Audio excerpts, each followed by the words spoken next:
बिहार वो राज्य जिसने देश को सबसे ज्यादा आईएएस और आईपीएस दिए हैं। वो धरती जहां से ज्ञान की गंगा बहती है, पर अफसोस वही जहां बेरोजगारी और पलायन और झूठे वादों का सबसे बड़ा शिकार है। हर चुनाव में सबसे पहले यही बातें होती है कि बिहार बदलेगा, बेरोजगारी हटेगी, शिक्षा को बढ़ावा दिया जाएगा, पर चुनाव के बाद फिर से वही हालात हो जाते हैं। सड़कें टूटी हुई, फिर से बेरोजगारी, जेबें खाली। चुनाव के टाइम पर आकर हर नेता कहेगा कि बिहार को स्वर्ग बना देंगे, लेकिन हर चुनाव में हर नेता भाषण देकर चला जाता है। अब जैसे ये वीडियो देखिए आप। समय कम है, आज लगातार 17 सभा है।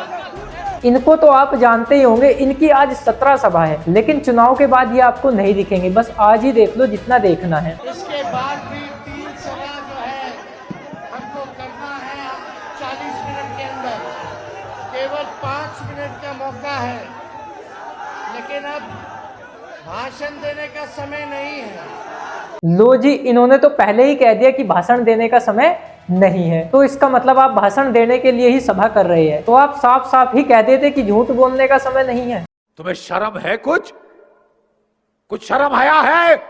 क्योंकि हर चुनाव में सभी भाषण देते हैं और सभी झूठ बोलते हैं। ऐसे ही हर नेता कहता है कि बिहार को स्वर्ग बना देंगे, लेकिन स्वर्ग की बात तो छोड़िए, यहाँ के लोग बाहर जाकर मजदूरी करके अपने बच्चों का भविष्य बना रहे हैं। इसका मतलब साफ साफ है कि यहाँ पे रोजगार ही नहीं है। अब मोदी जी को देखिए, इनकी तो बात ही अलग है। पहले ये देखो, एक दुकानदार जी ने क्या लिखवा रखा है, जब तक मोदी जी सच नहीं बोलते तब तक उधार बंद। बीजेपी की तो कारनामे ही अलग अलग है, इनसे तो आप उम्मीद कोई भी रखिए ना। तो मैं बिहार वालों से कहना चाहता हूँ, बिहार वालों से क्या पूरे देश के नागरिकों से ही कहना चाहता हूं कि बीजेपी के कारनामे कुछ अलग ही है। इनसे कोई आप उम्मीद रखिए ना। आप ये वीडियो देखिए।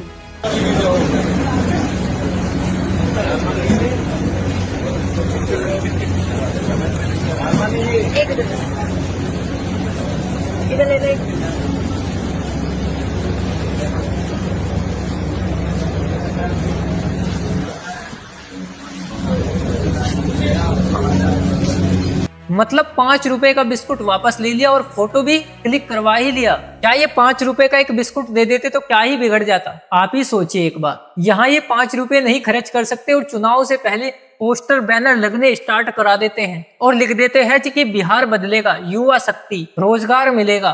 पर हर 5 साल कुछ नहीं बदलता। लेकिन उन 5 सालों के अंदर कुछ नहीं बदलता, बस चेहरा बदल जाता है। फिर अगले इलेक्शन में भी ऐसे ही भाषण देने लग जाते हैं। फिर से झूठे वादे, रोजगार मिलेगा, बिहार बदलेगा, लेकिन फिर से बिहार ऐसा ही रह जाता है। एक कहता है कि हर साल 10 लाख को नौकरी मिलेगी, एक कहता है कि मैं पानी फ्री दूंगा, एक कहता है कि मैं बिजली फ्री दूंगा, एक कहता है कि हर घर में सरकारी नौकरी मिलेगी, और फिर से तुम्हें जुमलों में फंसा लिया जाता है। अब मैं शिक्षा की बताऊं तो बिल्कुल शिक्षा की प्रणाली तो इन्होंने बिल्कुल खत्म ही कर दी गई है। परीक्षा में टॉपर को फेल और फेल को टॉपर बना दिया जाता है, और हर परीक्षा में जितने भी गवर्नमेंट एग्जाम होते हैं उनमें चिटिंग पाई जाती है या पेपर लीक हो जाते हैं। फॉर्म भरते भरते युवा बूढ़े हो जाते हैं, लेकिन उनका किसी भी परीक्षा में नंबर नहीं आता है। और सबसे बड़ी बात तो यह है कि टीवी में ऐड चलता है कि बिहार तरक्की कर रहा है, और बिहार क्या, सभी राज्य ही ऐसे ही है। एक शायरी है कि शिक्षा के जहाजों को शौक से डुबाए जा रहे हैं, स्कूलों को बंद करके लोगों को रैलियों में बुलाए जा रहे हैं, और कब तक फ्री के राशन का मजा लेगा ये आम आदमी।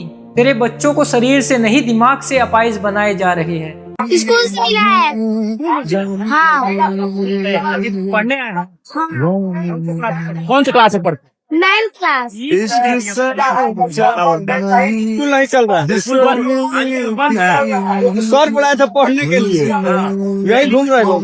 रैली भेज रहे आप लोग? रैली में वो बोले बैठने के लिए, हम लोग घूम रहे हैं। पर लेकिन बिहार के बच्चों में एक ऐसा जज्बा है, चाहे मिट्टी पर बैठकर पढ़ना पड़े, लेकिन आईएएस और आईपीएस वहीं से निकलते हैं हमारे देश के सबसे ज्यादा। जहां सड़कें बारिश में तालाब बन जाती है, लेकिन फिर भी ये नहीं हारते। जहां अस्पतालों में दवा भी नहीं मिलती और इलाज भी ढंग से नहीं मिल पाता। नवजात के सिर से उठा माँ का साया, अब कौन देगा माँ का प्यार? गलत इलाज से नवजात ने खोई माँ, लचर स्वास्थ्य व्यवस्था ने ली जान। अरे दवाई तो छोड़िए, यहाँ तो इलाज भी सही ढंग से नहीं हो पाता सरकारी अस्पतालों में। कैसे एक माँ एक उम्मीद लेकर आई थी कि यहाँ सरकारी अस्पताल में इलाज ढंग से होगा। अब बताइए इसका कौन जिम्मेदार होगा? चलो मैं एक मोदी जी की वीडियो दिखाता हूँ, 10 साल पुरानी और अब की, 2025 की और 2015 की। बिहार के नौजवान को बिहार में ही कमाई का अवसर मिलना चाहिए। आने वाला समय में बिहार का नौजवान बिहार में ही काम करेगा। तो यहाँ साफ साफ दिखाई देता है कि विकास सिर्फ भाषणों में है लेकिन जमीन स्तर पर नहीं है। राजनीति अब सेवा नहीं 100 बन चुकी है, जहाँ जनता तो पागल है और नेताजी हीरो। जहाँ नारे बदलते हैं लेकिन नेताओं के नियत नहीं बदलती। जनताओं के मुद्दे गायब है लेकिन ट्वीट्स रोज आते हैं। अब ये मत समझना कि पूरी वीडियो में बीजेपी की ही गलती बता रहा हूं मैं। आप बेफिक्र रहो, अगर आपने सपोर्ट किया तो नेक्स्ट वीडियो सभी नेताओं पर आएगी, ये मेरा वादा है। तो मैं इस वीडियो के माध्यम से कहना चाहता हूं, बस आप ध्यान से देना वोट जिसको भी दे रहे हो। लेकिन अगर तुमसे कोई दबाव में वोट डलवा रहा है तो इस नंबर पर कॉल करके शिकायत कर सकते हैं। अब देखिए नितिन गडकरी जी की 2020 की वीडियो। मैं विश्वास दिलाना चाहता हूं कि 2024 समाप्त होने के पहले बिहार का रोड नेटवर्क अमेरिका के बराबर हो जाएगा, यह विश्वास मैं आपको देता हूं। आपको एक बात बता देता हूं कि मैं जो बोलता हूं, जो कहता हूं, वो पत्रकार मित्रों को बोलता हूं कि आप आपके डायरी में लिख लेना कि मैं झूठी बात कभी नहीं करता। जो कहूंगा वो डंके की चोट पर पूरा करके दूंगा, ये वचन देने के लिए मैं आपके पास आया। और फिर 2025 की वीडियो। निश्चित आप चिंता मत करिए, मैं वचन देता हूं कि बिहार के राष्ट्रीय महामार्ग को मैं वर्ल्ड स्टैंडर्ड के बनाकर आपको दूंगा।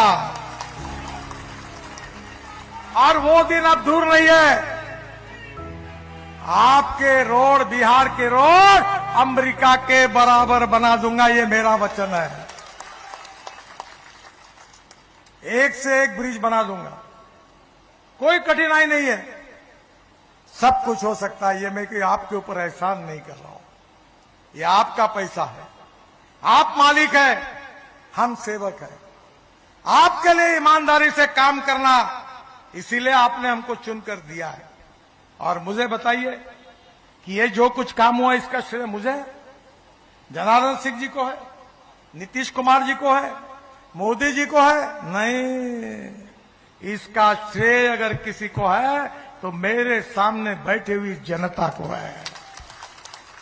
अरे आप जनार्दन सिंह जी को चुनकर नहीं देते, एनडीए की मेजॉरिटी नहीं बनती, मोदी जी प्रधानमंत्री नहीं बनते, और तो मैं मंत्री कहां से बनता? ये आपने बनाया, आपके कारण बनाऊं। और इसलिए मैं आपको विश्वास दिलाना चाहता हूं कि बिहार को सुखी, समृद्ध, संपन्न और शक्तिशाली बनाना है। बिहार, मैं सही बताऊं तो ये लोग इतने गिर चुके हैं, इलेक्शन जीतने के लिए चाहे कुछ भी बोलना पड़े और चाहे कुछ भी करना पड़े, इनको करना जरूर है। हमारे यहाँ एक कहावत है कि पुलिस वाले कभी भी अपने नहीं हो सकते, लेकिन आज इन्होंने सिद्ध कर दिया कि पुलिस वाले तो अपने हो सकते हैं लेकिन कभी नेताजी अपने नहीं हो सकते, चाहे वो किसी भी पार्टी से हो। तो मैं आप सबसे अपील करूंगा कि वोट कभी भी पार्टी देखकर मत वोट देना, वोट सिर्फ इलेक्शन लड़ने वाले को देखकर देना है। यदि वो आपके बीच रहता है, 5 साल तक आपके बीच रहेगा या 5 साल तक कोई काम करेगा, तो आप उसको वोट दीजिएगा, कभी भी पार्टी देखकर वोट मत देना। और याद रखना, जो तुम्हारे बीच हर समय रहता हो, चाहे वो किसी भी पार्टी से हो, वोट उनको देना है। ऐसा नहीं कि एक बार इलेक्शन जीत गए और जाकर बंगले में बैठ गए, 5 साल तक दिखाई ही नहीं दिए, इनको वोट मत देना। और नेक्स्ट वीडियो के लिए तैयार रहे, जल्द आएगी। धन्यवाद। वीडियो कैसी लगी ये कमेंट में जरूर बताइएगा।